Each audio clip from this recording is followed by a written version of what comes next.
Deux tiers des Américains ne veulent pas entendre parler des voitures électriques ou hybrides. Oh là là, que c'est étonnant. Selon à qui vous parlez, les véhicules électriques sont soit sur le point de se généraliser, soit ils le sont déjà, soit c'est pas l'avenir. Il y a certainement une pression de quelques constructeurs automobiles pour passer à l'électrique. Mais les consommateurs américains sont-ils prêts pour cette étape? Une étude récente de Deloitte suggère que non, en tout cas pas tout de suite. Bah oui, ils veulent rester avec leur gros pick-up qui pollue, les ricains, évidemment. Ils veulent bouffer leur McDo, aller chercher le pain avec leur Ford F-150 thermique. C'est tellement logique. Les Américains ne veulent pas d'électricité sous leur capot. Deloitte propose un rapport approfondi sur le paysage automobile mondial depuis 2010. Et l'étude de cette année se penche entre autres sur l'électrification. Plus de 26 000 personnes dans 25 pays ont été interrogées.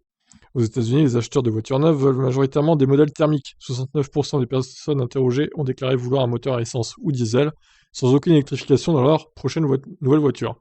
17% sont d'accord pour opter pour un véhicule hybride traditionnel, mais seulement 5% sont intéressés par un modèle hybride rechargeable. De même, 5% ont déclaré qu'ils envisageraient un véhicule 100% électrique. 4% opteraient pour toute autre chose, certainement de l'hydrogène ou du vélo. Avec la popularité des gros pick-up sur le marché américain, les données sont certainement en accord avec ce que pensent réellement les automobilistes d'outre-Atlantique. C'est d'autant plus vrai qu'il existe très peu de modèles alternatifs au pick-up.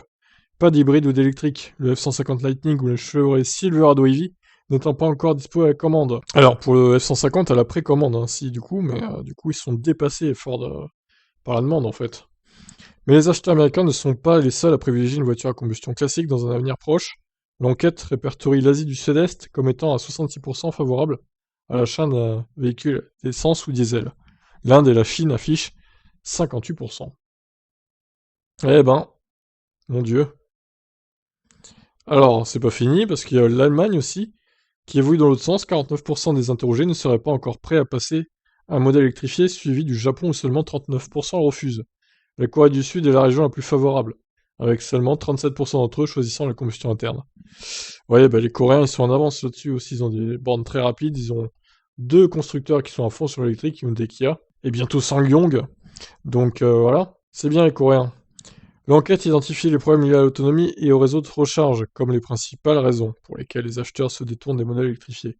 Cependant, avec plusieurs constructeurs automobiles s'engageant à proposer uniquement des véhicules électrifiés au cours des 10 prochaines années, les consommateurs pourraient bientôt ne plus avoir le choix lorsqu'il s'agit d'acheter une nouvelle voiture.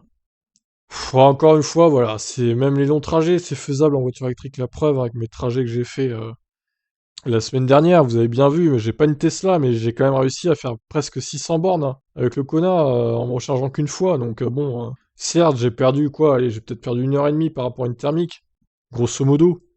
Mais c'est faisable, franchement, c'est pas la mer à boire, bordel, hein. Vous êtes pas à 1 heure près dans votre vie, non? Si, je sais pas.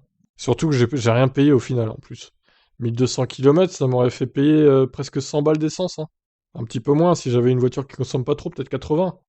Mais quand même, c'est beaucoup. Et là, c'est plus les péages économisés aussi. C'est énorme.